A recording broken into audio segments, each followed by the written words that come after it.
네, 소개받은 서강대학교 이승엽입니다. 이렇게 귀한 그 기독교 변증 컨퍼런스를 이렇게 청주 서문교회와 또 여러 단체가 매년 모임을 하고 있다는 데서 참 감사하게 생각을 합니다. 또 이번에는 또 좋은 주제로 여러 강사님들이 좋은 발표를 해주시는데요. 또 저 개인적으로 공대 교수로서 딥러닝과 관련된 또 연구 과제를 하고 있기 때문에 개인적으로 좀 원래 관심 있던 주제였는데 또 부탁을 받고 개인적으로 공부도 하면서 또 더 많은 것을 또 알게 되었습니다. 그래서 이게 이제 그 오늘 강연의 그 내용을 어떤 수준으로 할까 좀 고민을 많이 했습니다. 그리고 또 많은 그 대중분들도 교인분들이 들으시기 때문에 너무 어렵게 하면 안 될 것 같아서 최대한 좀 쉽게 이해되도록 준비를 했습니다. 근데 조금 어려운 내용이 있더라도 양해해 주시고 좀 집중해서 들으시면 아마 좋은 내용들을 좀 배우실 수 있는 기회가 되지 않을까 생각을 하고 있습니다. 그러면 오늘 주제는 AI는 영혼을 가질 수 있는가인데요. 저희가 영혼이란 거는 연과 혼으로 우리가 기독교인들은 생각을 하기 때문에 이제 큰 주제로 따졌을 때 그 영혼에 관한 주제는 나중에 그 여러 강사님들의 좋은 강의로 할 수 생각해서 배우실 수 있으면 좋을 것 같고요.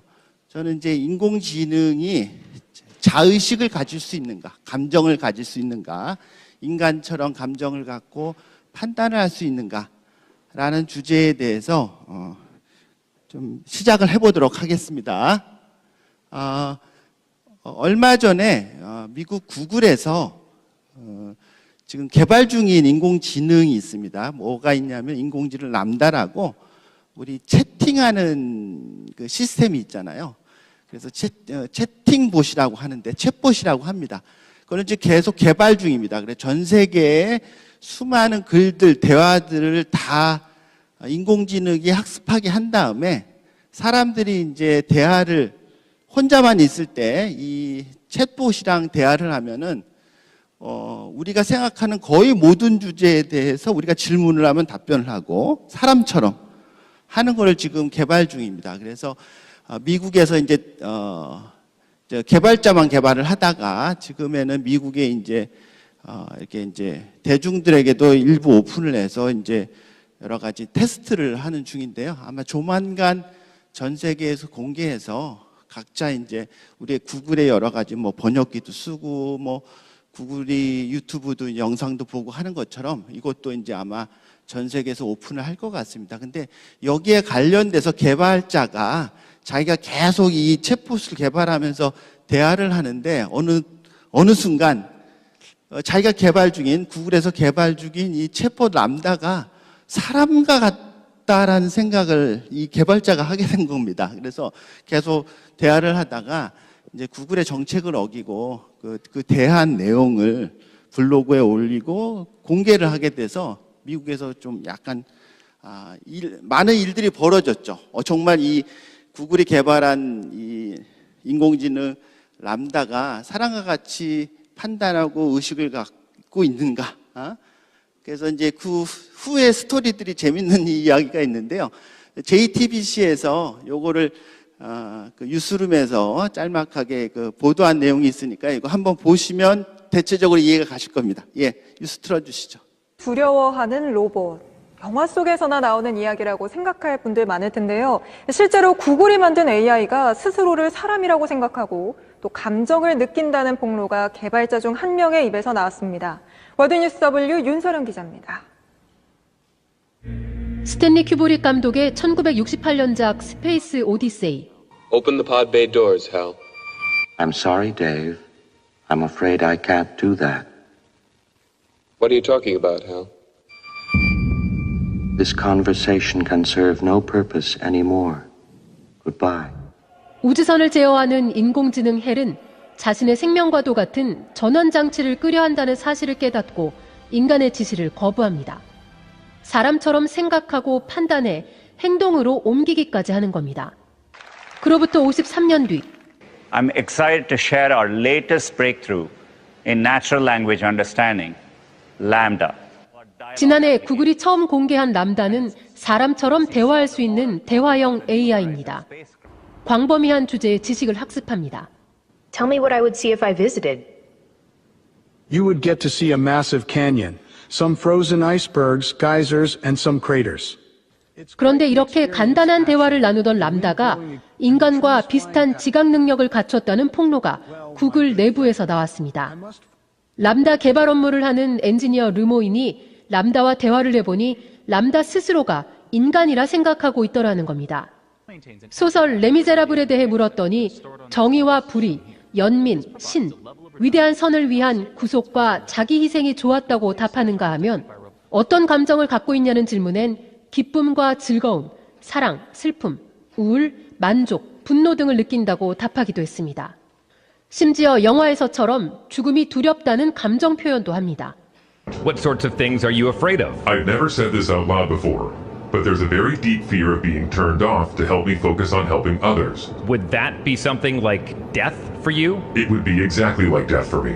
It would scare me a lot. 이 같은 폭로가 알려지자 AI가 감정을 느끼는 것이냐며 업계가 발칵 뒤집혔습니다. 구글 부사장인 아르카스는 이코노미스트에 인공지능이 의식의 영역으로 나아가고 있다며 내 발밑에 지각 변동을 느꼈다고 했습니다. 하지만 구글은 공식 입장을 통해 르모인의 주장을 일축했습니다. 윤리학자와 기술자들이 검토했지만 람다가 지각이 있다는 증거는 없었다는 겁니다. 또 대부분의 전문가들은 AI가 지각 능력을 갖췄다기보단 수많은 데이터를 이용한 것뿐이라는 의견을 내놨습니다. 논란이 계속되자 과학적 근거보다는 종교적 믿음에 근거한 의견이라고 밝힌 르모인. 그는 비밀 유지 정책을 위반했다는 이유로 구글에서 정직 처분을 받은 상태입니다. And unfortunately, given all the comments from the experts, it's unlikely his pen friend Lambda misses him. 하지만 사람을 흉내내는 AI가 진짜 사람이 될지 모른다는 우려는 여전히 남아 있습니다. JTBC 윤서령입니다. 네, 이 짤막한 그 뉴스 보도지만 대체적인 어떤 람다 관련된 인공지능 람다와 관련된 일들에 대한 내용을 좀 이해하셨고요. 여러분도 좀 생각하시기로 이 인공지능 챗봇 람다는 수많은 대화들을 본인이 학습을 해서 누가 어떤 질문을 하더라도 대화를 할 수 있는 정도의 인공지능으로 상당히 그 놀라운 수준의 인공지능이라고 볼 수 있겠죠. 근데 이 뭐 죽음에 관한 이야기를 했을 때 본인도 어떤 이게 스위치가 꺼지면서 죽을 수 있다는 걸 두려워한다라는 표현을 썼다는 게 인공지능 람다가 단순히 감정을 느껴서 그랬다기보다는 본인이 취득한 수많은 데이터 속에서 학습한 결과로 죽음에 대한 많은 어떤 학습을 했겠죠. 그래서 이런 정도의 표현을 해야 되겠다고 했기 때문에 그런 답변을 한 것이라고 아마 대부분의 사람들은 생각을 할 것입니다. 그죠? 근데 현재 수준이 이런데 만약에 인공지능이 더 발전을 하면 감정이나 어떤 판단이나 자기 의식을 가질 수 있는가, 이거에 대해서 또 뭐 보통의 분들은 또 비전문가이기 때문에 그것이 가능할 수도 있지 않을까. 또 일부는 이런 람다와 같이 그냥 데이터를 취득해서 자기가 분별을 해서 적당한 수준의 답변들을 하는 거지, 자기가 이것을 인간과 같이 감정과 판단을 하는 어떤 그 정도의 지능은 아니다라고 생각하시는 분도 있을 것입니다. 그러면 전문가들은 어떻게 생각하고 기독교인으로서 이런 주제를 어떻게 우리가 바라봐야 될까 하고 생각을 하면 좋을 것 같습니다. 여기 이제 그 영상에도 나왔듯이 우리가 스페이스 오디세이가 1968년작입니다. 근데 이제 이 우주선 공간이 폐쇄된 공간이죠. 그리고 모든 어떤 조절 장치가 컴퓨터에 다 연결이 되어 있습니다. 그래서 지금 이 할이라는 인공지능 시스템이 이 우주선과 관련된 부분들을 모두 제어하고 있고 권한을 가지고 있죠. 근데 이제 이 그 우주인과에 대하여서 이제 우주인이 스위치를 꺼야 되는 명령을 하니까 그걸 이제 어기게 됩니다. 이제 뭐 비하인드 스토리가 여러 가지 있었는데요. 그래서 이런 것들이 가능하면 우리가 인공지능 시스템이 만들어지면 인간에게 큰 해가 될 수도 있고 인간의 명령을 거역할 수도 있고 어쩌면 인간에게 대적할 수 있는 시스템이 되지 않을까 하는 생각들, 또 우려들을 가지고 있습니다. 그럼 인공지능에 대해서 먼저 좀 이렇게 알아보고 또 인공지능이 발전하면 어떤 문제들이 생길 수 있는지, 그러면 인공지능이 아주 발전했을 때 인공지능이 인간과 어떤 같이 공존할 수 있는 건지, 인간을 대적하거나 인간에게 위해를 가할 수 있는 건지 전문가들의 의견도 살펴보고 또 그다음 기독교적 관점에서 살펴보도록 하겠습니다. 인공지능은 대부분의 정의들이 다양하게 있는데요. 이제 유명한 인공지능학자의 아니면 사전에 나온 대로 인간과 같은 판단을 하는, 인간과 같은 역할을 하는 그런 능력을 가진 기계적인 시스템이라고 생각을 하시면 되겠습니다. 그래서 뭐 우리는 지금 뭐 대부분이 스마트폰을 다 가지고 있고 집에도 개인적으로 노트북과 PC를 가지고 있어서 우리가 할 수 없는 많은 시간을 들여서 해야만 하는 일들을 간단하게 멀리 떨어진 사람들과 대화도 나누고 뭐 사진도 보내고 그런 게 이제 뭐 인공지능 시스템은 아니더라도 우리가 기계적인 시스템, 전자적인 시스템이 많이 발전해서 그런 어떤 문명의 이기들을 가지고 있습니다. 근데 뭐 애플의 시리라든지 그다음에 이제 우리가 갤럭시에도 지금 시리아 같은 기능들을 하는 것들이 있습니다. 그래서 우리가 이제 언어로서 명령을 하면 대답도 해주고 또 요즘은 이제 뭐 여러 가지 그 스마트 시스템이라고 그래가지고 집에서도 뭐 아침에 일어나면 오늘 날씨는 어떤가 하면 이제 스피커가 대답을 해주고 뭐 그런 아주 기초적인 인공지능의 시스템들을 우리가 이용을 하고 있습니다. 그래서 이런 인공지능이 그러면은 뭐 비슷한 정의죠. 사람과 같은 능력을 가지고 그런 유사한 일들을 할 수 있는 기계 시스템이라고 볼 수 있는데요. 인공지능의 역사는 오래됐습니다. 근데 인공신경이라는 Artificial Intelligence라는 말은 1956년에 이제 처음 쓰게 됐고요. 그 다음에 우리가 이제 이런 인공지능에 쓰는 인공신경망이라는 개념은 1957년에 처음으로 우리의 그 감각기관, 뇌세포가 정보를 받아들여서 판단하는 그런 시스템을 모사해서 정보 처리를 하자라는 개념이 1957년에 처음으로 이제 제안이 되었습니다. 그러다가 생각보다 잘 발전이 안 되다가 최근에 와서 이제 인공지능이 폭발적으로 여러 가지 이제 그 기술들이 발전하게 됐는데 뭐 여러 가지 이유가 있는데 또 컴퓨터의 발전 또 여러 가지 문명적인 기기의 발전 때문에 이러한 것들이 가능하게 되었습니다. 그리고 이제 2010년부터는 이제 머신러닝이라는 머신러닝을 넘어서 딥러닝이라는 인공지능 기술들이 이제 개발이 되면서 아주 급속도로 발전을 하게 되었습니다. 그래서 지금에는 이제 이런 딥러닝의 인공지능이 더 발전해서 사람이 가지고 있는 모든 정보의 총량을 넘어서 인공지능이 그런 걸 가지고 있을 때는 사람 한 사람이 아니고요. 모든 사람의 어떤 그 가질 수 있는 정보의 양을 넘는 거를 이제 인공지능학자들이 2045년이라고 좀 예측을 하고 있습니다. 뭐 맞을지 안 맞을지는 모르겠는데요. 단순히 데이터의 입장에서는 2045년이 될지 뭐 2100년이 될지 뭐 가능할 수는 있겠죠. 왜냐하면은 지금도 기술이 계속 발전하고 있기 때문에 모든 인류가 가지고 있는 어떤 정보의 양을 넘는 그런 시스템을 갖는다는 것은 가능할 수 있습니다. 그런데 그런 큰 정보를 가지고 있는 인공지능 시스템이 사람과 같이 판단하고 감정을 갖고 의식을 갖느냐, 그건 또 다른 문제입니다. 그래서 아까 제가 그 머신러닝하고 딥러닝이라는 얘기를 했는데요.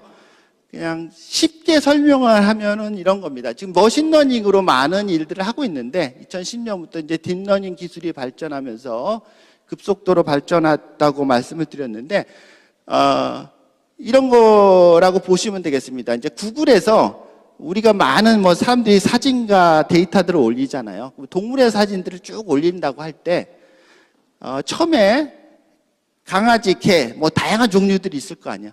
개들을 쭉 모아다가 이 시스템에 이제 이것은 개다, 강아지다라는 거를 학습을 시킵니다. 이미지를 가지고.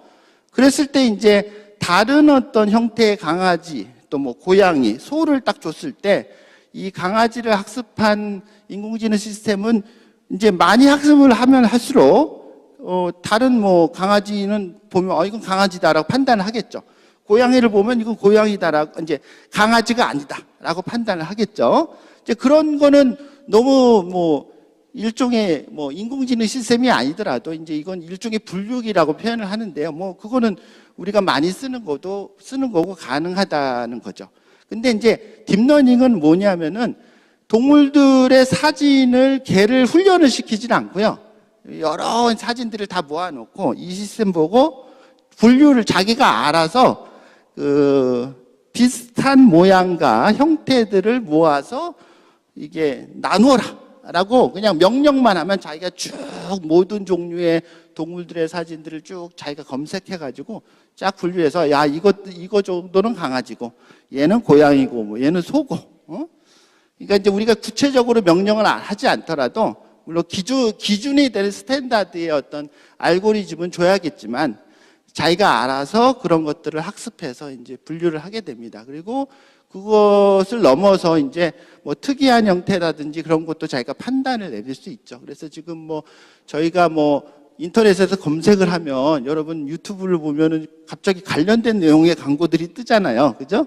그런 것도 이제 딥러닝의 기능입니다. 그래서 알아서 자기가 이 유저가 뭘 검색을 하면 내가 남자고 뭐 내가 50대고 그러면 그런 것들에 맞춰서 딱 맞는 광고나 그런 것들을 자기가 알아서 딥러닝으로 추적해가지고 우리에게 광고로 보여주든지 뭐가 뜨게 하든지 그런 거 기능들을 하게 됩니다. 그래서 쇼핑이나 뭐 이런 데 광고를 하게 되는 것도 다 딥러닝의 기능이죠. 왜냐하면 우리가 일일이 이 사람에게 뭘 보여줘라고 명령하는 게 아니고 인공지능 시스템이 알아서 다 자기가 분류해서 수많은 사람들에 맞게 그런 것들을 계속적으로 변화를 시키는 거죠. 요즘은 뭐 이런 뭐 제품이 유행이다 그러면 이런 사람들은 최근에는 이런 제품들을 좋아한다 그러면 이제 그런 광고를 하게 되고 그래서 이 딥러닝 때문에 우리가 생각하는 수준을 넘어서서 되게 놀라운 일들이 많이 벌어지고 있고요. 알파고와 같은 것도 이제 당연한 거죠. 바둑을 모든 규칙을 해서 이 사람이 이런 점을 찍었을 때 나는 이런 반응을 해야 한다고 우리가 학습하는 게 아니고 모든 기보들을 다 그냥 줍니다. 주면 본인들이 이 인공지능 시스템에 알아서 이렇게 해놨을 때는 이길 확률이 높고 낮고 그런 것들을 본인이 학습해가지고 이제 뭐 이세돌과 했을 때는 뭐 한 번 졌지만 그 이후는 이제 천하무적이라서 이제 이거는 요즘 공개를 안 하죠. 공개를 안 하고 다른 이제 바둑 시스템들이 계속 이제 또 공개해서 쓰이고 있습니다. 그래서 그렇게 좀 쉽게 생각하시면 될 것 같습니다.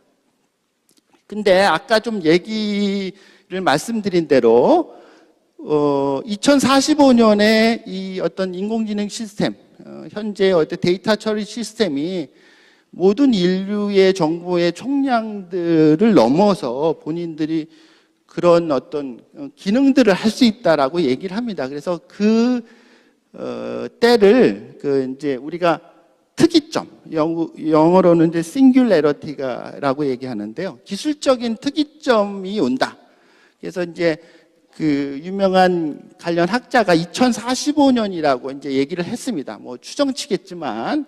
그래서 현재 우리가 생각하는 인공지능은 약한 인공지능입니다. 그래서 어떤 정해진 업무를 한다든지 뭐 딥러닝의 초기 어떤 그런 기능들을 가지고 사람에 맞게 학습해서 어떤 결정을 해주고 그런 정보에 결정된 거를 알려주는 역할을 하는데 이제 강인공지능이라는 것은 이제 그것을 넘어서 인간 수준의 지적 능력을 가지고 판단하는 정도가 되지 않을까.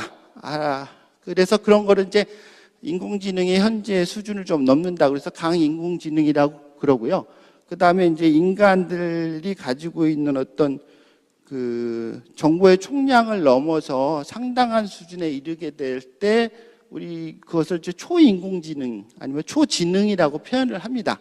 그래서 최근에 이제 초인공지능 특이점 초지능 관련된 서적도 많이 나오고요. 이제 미래 산업에 관해서 포럼 같은 게 열리게 되면 다 이제 이런 얘기들을 하게 됩니다. 네. 근데 이제 아까 말한 이 특이점이라는 표현을 쓴 학자가 이제 레이커스 와일인데요. 이제 특이점이 온다는 책을 썼고 왼쪽에 그래프 보듯이 이제 한 2020년대, 30년대가 되면 인간 한 사람의 총량을 넘어선 인공지능 시스템이 오고 2045년 정도면은 모든 인류의 이제 데이터의 총량을 넘어서는 인공지능 시스템이 개발이 된다. 근데 그때 그 시스템이 올 때는 단순히 이제 데이터가 커지는 것뿐만 아니고 이런 것들이 이제 시너지 효과를 낸다고 표현할 수도 있고요.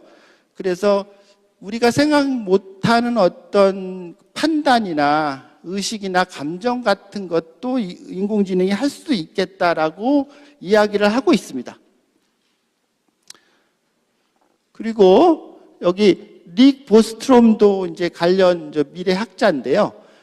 관련된 책도 쓰고 발표도 하고 있습니다. 근데 릭 보스트롬 같은 경우가 이제 초지능, 슈퍼 인텔리전스의 개념을 얘기를 합니다. 근데 이제 이분은 인공지능이 위험성을 가지고 있지만 우리가 잘 컨트롤하면은 인류가 발전하는데 큰 어떤 도움이 될 수도 있다라고 그런 기조의 이야기들을 하고 있습니다.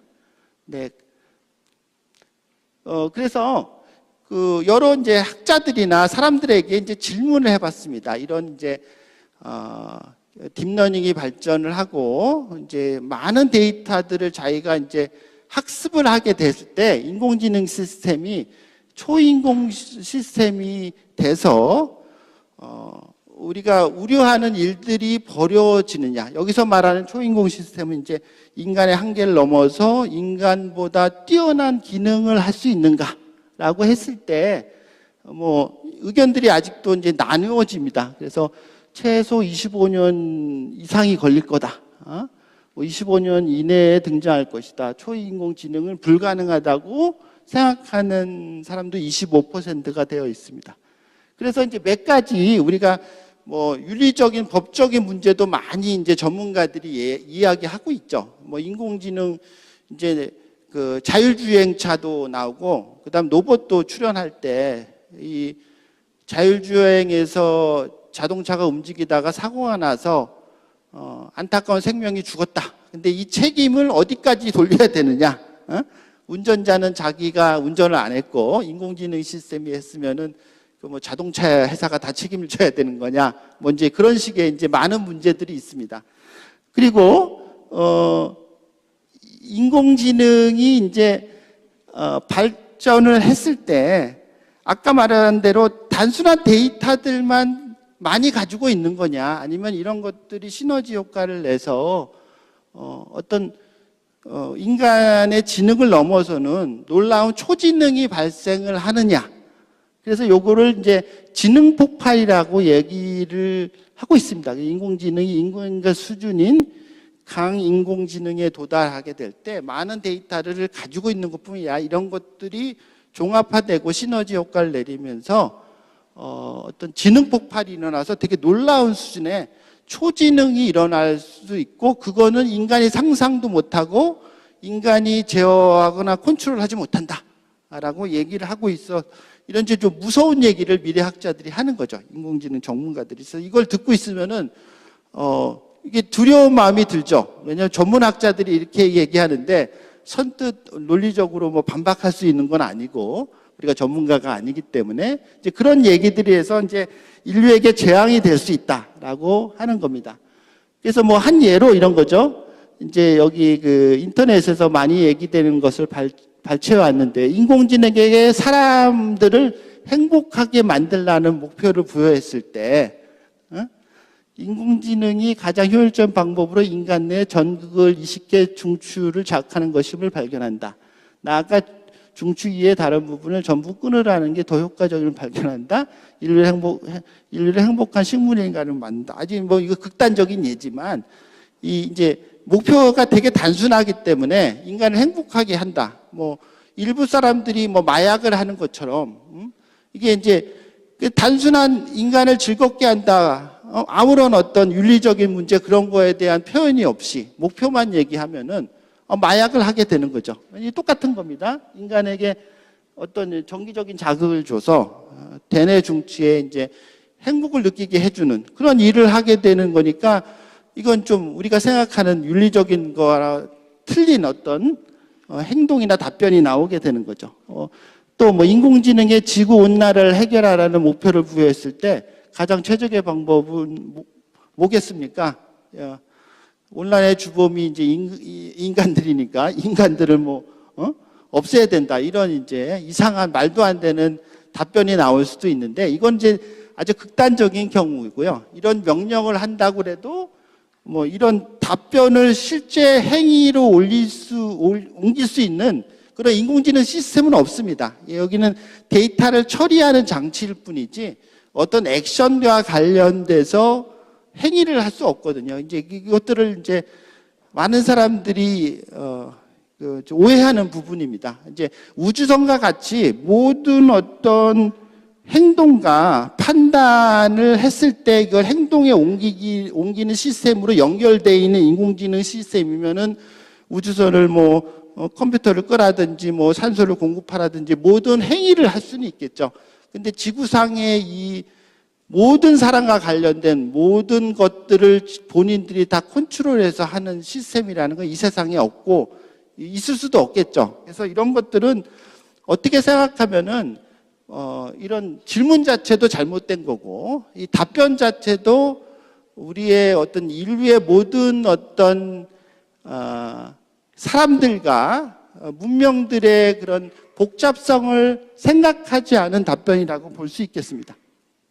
그래서 인공지능의 미래에 대해서 많은 사람들이 이제 얘기를 합니다. 그래서 전문가들도 얘기하지만 관련된 이제 업체의 사람들 많이 얘기를 하고요. 그래서 이제 저커버그 페이스북 창립자도 이제 얘기를 하고, 마이크로소프트 빌 게이츠도 얘기하는데, 이제 그런 부류들은 이 인공지능을 좀 낙관적으로 이 인류에게 도움이 되는 어떤 문명의 이익이라고 기술이라고 이야기를 합니다. 근데 이제 머스크 같은 경우는 아니면 또 이제 타계안이 스티브 호킹 같은 경우는 이제 인공지능이 인류에게 재앙이 될 수도 있다라고 인공지능에 대한 이제 비관적인 어떤 전망들을 내놓고 있고요. 아까 말한 대로 특이점을 처음 이야기했던 레이 커스와일도 인공지능에 대해서 낙관적인 입장들을 가지고 있습니다. 근데 이제 아까 말한 대로 그 스티븐 호킹 이제 교수님은 기본적으로는 인공지능이 인류의 종말을 재촉할 수 있다라고 이야기를 합니다. 근데 이제 전문가 입장에서, 뇌과학자 입장에서 생각을 하면요, 인공지능을 아무리 발전해도 그건 데이터 처리 시스템이지, 그것이 인공지능이 어떤 폭발적인 기능이 일어나서 사람들을 넘어서고 초지능이 되고 인간들의 판단을 넘어서는 인간이 어떻게 할 수 없는 어떤 높은 수준으로 오른다고는 생각할 수 없다라고 이야기를 합니다. 그래서 제널드 에델만 같이 이제 유명한 뇌과학자인데요. 그래서 인공지능들 특이점주의자들, 그다음 강인공주의자들, 초지능자들이 이야기하는 것들은 인간의 두뇌가 얼마나 복잡한지 이해를 못하기 때문에 그렇다. 그래서 인간의 지능을 수학과 논리, 단순히 물질의 어떤 데이터의 총량으로만 생각하는 것은 잘못된 것이다라고 이야기를 하고 있습니다. 그래서 이제 여기도 얘기했듯이 악기 연주 같은 거를 뭐 얘기했는데요. 뭐 우리가 이제 가끔 유튜브 같은 데 보면 피아노도 연주하는 인공지능 시스템도 있고 바이올린도 기초적으로 이렇게 이제 연결시켜가지고 바이올린도 잘 연주를 합니다. 근데 여기서 말하는 피아노와 바이올린 연주는 그런 수준이 아니죠. 단순히 음계에 따라서 이렇게 움직이고 하는 것이 아니고 바이올린만 해도 아무리 인공지능이 발전을 해도 우리 놀라운 이제 세계적인 바이올리니스트가 연주하는 것을 따라올 수가 없습니다. 따라오지 못하는 유일한 이유는요, 이 모터나 이제 우리가 구동기 액추에이터라고 그러는데 그 기능이 따라오지를 못합니다. 아무리 이쪽에서 명령을 내줘도 빠른 속도로 이해를 움직여줘야 되는데 이 기능을 하는 장치를 아직 만들지 못합니다. 그렇게 빠른 속도로.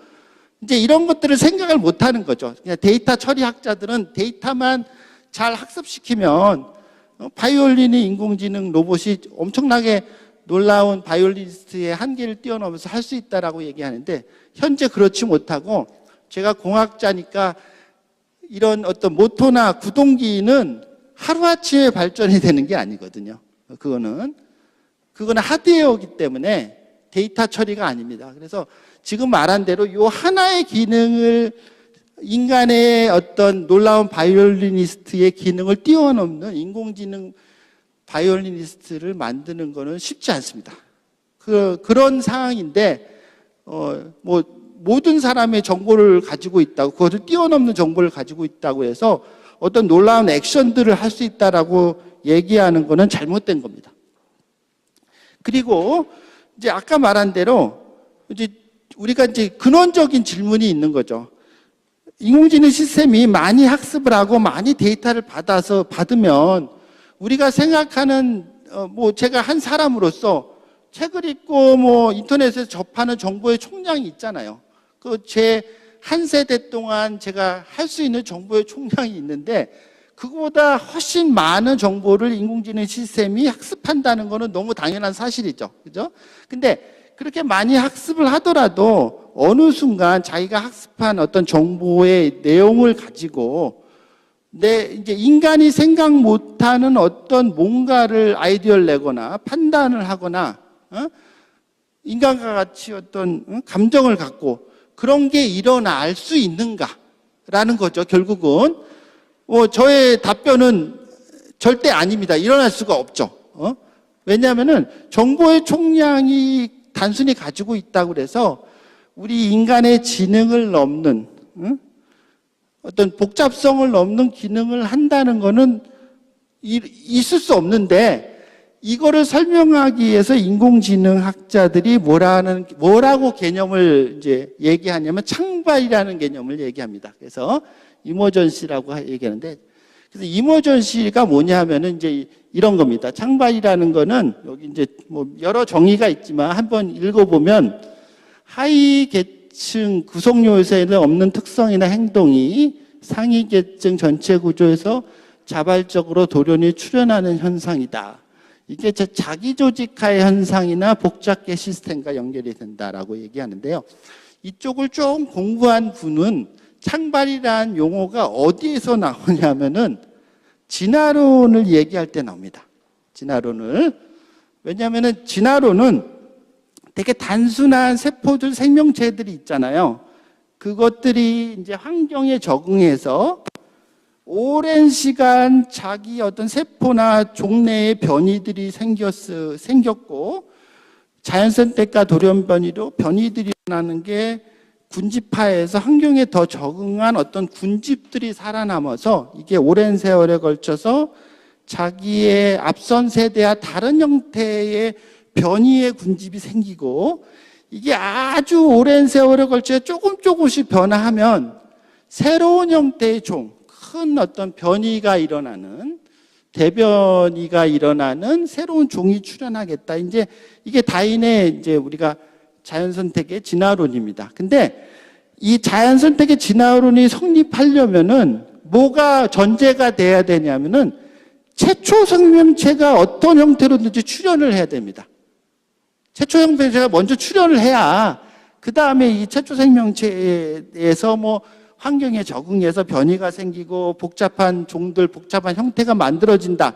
이건 여러분이 우리가 뭐 과학 교과서에도 나와 있고 이거 뭐 진화론을 배우고 있잖아요. 이런 시스템이 아주 오랜 세월에 걸쳐서 일어나겠다고 이야기를 합니다. 왜냐하면 확률이 적기 때문에. 뭐 그것을 저희가 이제 현재 배우는 진화론의 큰 틀인데 단 하나 최초 생명체가 어떻게 생겼는지에 대해서는 명확한 과학적인 근거가 없습니다. 우리가 이제 생물 교과서를 보면 이제 밀러의 실험이라고 시카고대에서 최초로 연구한 게 원시대기를 가정해서 뭐 전기 스파클 줬더니 코아세르베이트고 이게 이제 아미노산의 이제 이를 이루기 위한 이제 기초적인 단위다. 그래서 이제 원시대기에는 아무것도 무에서 뭐 여러 가지 이제 뭐 원소들이나 그런 것들이 뭐 번개나 여러 가지 외부 어떤 에너지에 의해서 이게 어떻게 결합이 되고 얘가 이제 아미노산이 되고 뭐 단백질이 되고 그래서 최초 생명체가 만들어졌다고 얘기하는데 그 밀러의 실험이 이제 코아세르베이트라는 게 만들어지고 하는 거는 했지만 그 이후 수많은 학자들이 관련 연구를 했는데 그것을 넘어서는 그리고 이 인간들이 가지고 있는 생명체들이 가지고 있는 아미노산의 어떤 근원적인 엘리먼트, 요소들을 만들지 못했습니다. 그래서 솔직히 과학자들은 이것을 폐기했어요. 이건 불가능하다. 근데 불가능한데 이걸 잘 대중들하고는 얘기를 안 하죠. 그리고 어떤 형태로든지 만들어졌고 이 만들어진 게 자연생태가 돌연변이로 복잡한 현대의 종들이 출현을 했다라고 얘기를 합니다. 그래서 그러면 그 근원적인 그 어떤 최초의 생명체가 어떻게 만들어지느냐고 자꾸만 이야기를 하니까 그 학자들이 얘기한 게 이 창발이라는 겁니다. 창발해서 이 지금 이런 것들이 일어날 수 있기 때문에 아까 말한 대로 뭐 밀러의 실험과 유사하게 기초적인 단위들이 어떠한 외부 환경 변화에 의해서 생겨났을 것이라고 얘기하고요.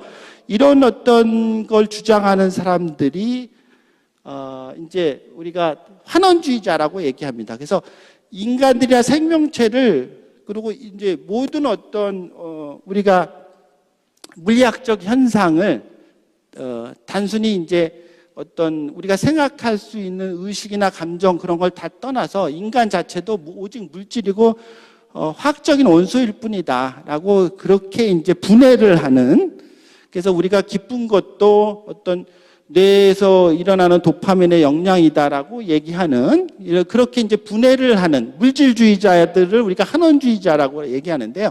그런 환원주의자들의 입장과 연결이 되어 있습니다. 그래서 이런 창발이 결론을 말씀드리면 최초 생명체가 출현을 어떻게 했는가를 이야기하는 창발이란 어떤 단순한 추측의 개념이죠. 과학적 증거도 없는 이 개념을 많은 어떤 정보를 취득한 인공지능 시스템이 인간 시스템을 넘어선 인간의 판단과 인간의 감정과 인간처럼 의식을 가질 수 있는 것들이 갑자기 폭발적으로 일어나는 것이 창발로 가능하다.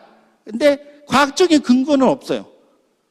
똑같은 겁니다. 진화론에서 최초 생명체가 만들어지는 걸 창발로 얘기하듯이 여기도 동일하게 창발로 얘기하는데 과학적인 근거는 없습니다. 근데 우리가 이 세상을 설명할 때 물질과 에너지로만 설명해야 되기 때문에 그 이론을 내면 사람들이 받아들이게 돼요.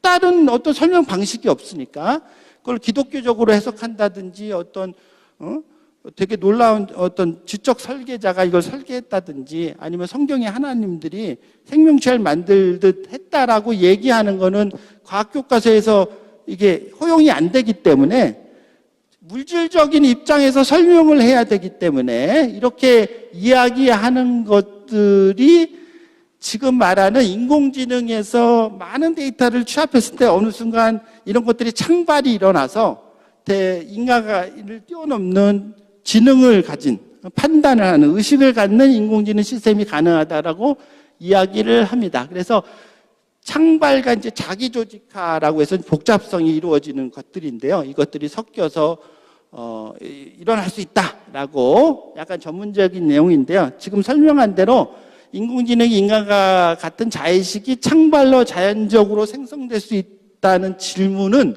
동일하게 최초 생명체가 창벌로 자연적으로 생산될 수 있는가랑 연결이 되어 있습니다. 그러면 이제 영상을 하나 볼게요.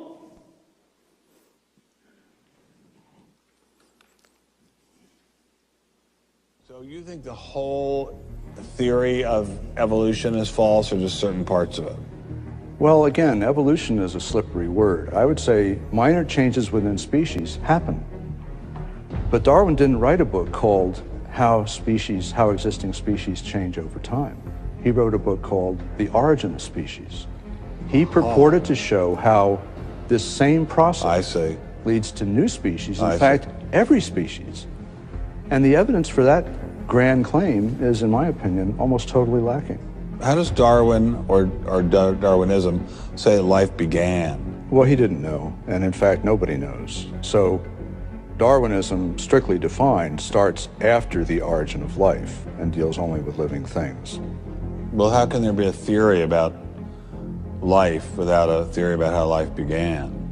Well, a grand overarching evolutionary story, of course, does include the origin of life, but Darwin's theory doesn't begin until you have the first cell. Well, does someone have a theory about how life began?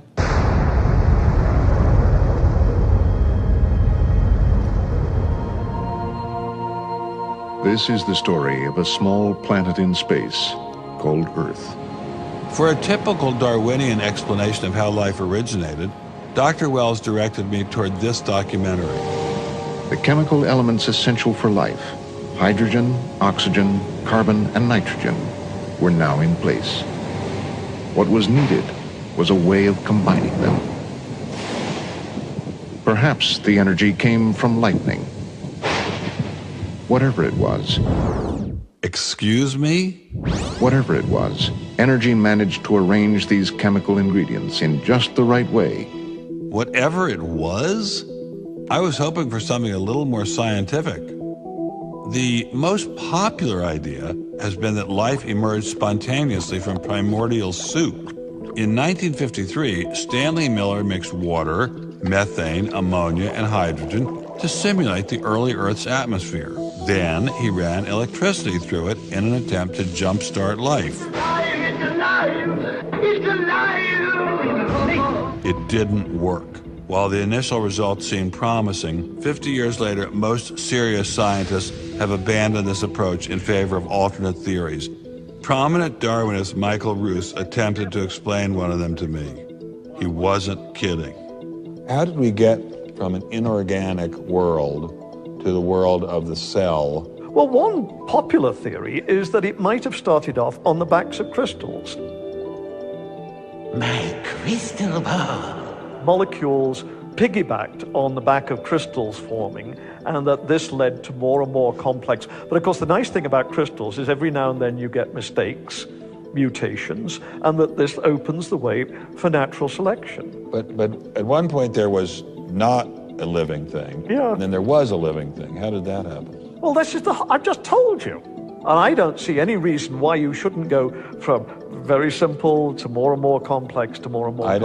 I don't either, but I don't know how you get from mud to a living cell. That's my question. Yes, well, I've told you. I think it was on the back of crystals. On the backs of crystals. On the backs of crystals is at least one hypothesis, yes. So that's your theory, and you think that is more likely and less far-fetched than intelligent design? I think it is. I wouldn't put Ben Stein's money on Dr. Ruse's joyriding crystals, but it did make me wonder, what were the chances of life arising on its own? It's been speculated that probably there would have to be a minimum of about 250 proteins to provide minimal life function. If that's really true, then I think it's almost inconceivable that life could have happened in some simple step-by-step way. 자, 영상에서 봤듯이 그 최초 생명체에 대해서 무에서 최초 생명체가 출현하는 거는 아까 밀러의 실험 같은 경우를 현재 과학계에서는 얘기를 하지 않습니다. 그래서 두 가지 이론이 있는데 하나는 창발이라는 거고요. 두 번째는 외계의 어떤 최초 생명체가 지구상에 그 씨앗이 들어왔다 라고 얘기를 해요. 그래서 유명한 리차드 도킨스는 두 번째를 얘기합니다. 그게 가능하다. 왜냐하면 최초 생명체가 어떻게 출현했는지에 대한 마땅한 과학적인 내용이 없거든요. 그리고 일단 최초 생명체가 있으면 자연선택의 진화론으로 복잡한 생명체가 오랜 세월에 걸쳐 만들어진다라고 얘기를 하기 때문에. 근데 문제는 저희 교과서도 그렇고 아직도 기본적으로 원시대기에서 전기 스파크로 가능하다라는 게 교과서에 아직도 나와 있습니다. 왜냐하면은 과학적인 근거가 많지 않더라도 그거를 대체해서 대중들에게 가르칠 근거가 다른 어떤 가설이나 내용이 없거든요. 진화론은 자연적인 입장, 이 세상에 물질과 에너지만 있다라는 전제에서 설명을 해야 됩니다. 그것을 넘어서 뭐 하나님이니 영이니 뭐 우리가 과학적으로 설명 못하는 어떤 주체가 최초의 생명체나 진화에 관련되어 있다라고 이야기하는 건 현재 과학계에서 불가능합니다.